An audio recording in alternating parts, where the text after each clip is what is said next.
Meski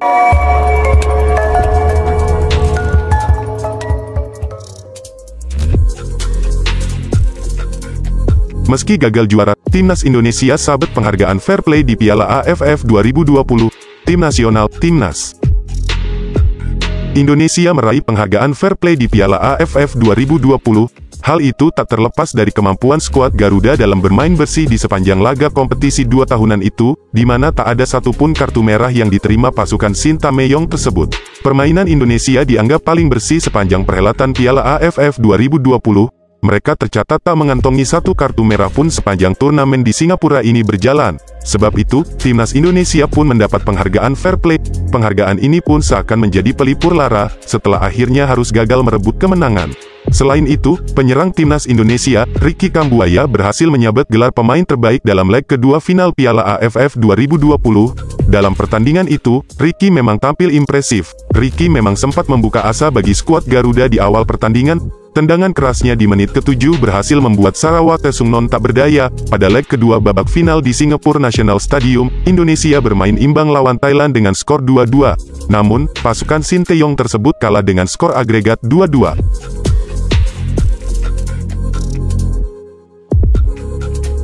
Sintayong ungkap penyebab Timnas Indonesia gagal juara Piala AFF 2020. Timnas Indonesia, Sintayong, mengungkap penyebab kenapa Timnas Indonesia gagal juara Piala AFF 2020. Ia mengatakan para pemain muda yang dibawanya minim pengalaman, sehingga belum mampu menahan tekanan tampil di partai final Piala AFF 2020. Di final Piala AFF 2020, Timnas Indonesia bertemu Thailand. Dalam 2 laga, Timnas Indonesia kalah agregat 2-6. Timnas Indonesia tunduk final Piala AFF 2020 dengan skor telak 0-4 pada Rabu tanggal 29 Desember tahun 2021. Sementara itu, di leg 2 final Piala AFF 2020 yang berlangsung semalam, skor sama kuat 2-2. Namun, hasil imbang di leg 2 belum cukup membawa Timnas Indonesia merengkuh trofi Piala AFF untuk pertama kalinya. Di sisi lain, hasil ini membuat tim Gajah Perang julukan Timnas Thailand merengkuh gelar ke-6-nya di Piala AFF. Berbicara dalam konferensi pers usai pertandingan pada Sabtu, Sintayong mengatakan masalah utama adalah minimnya pengalaman para pemain yang dibawa.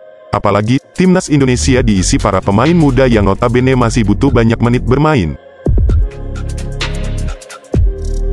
Hal ini berbanding terbalik dengan Timnas Thailand yang mayoritas diisi para pemain senior.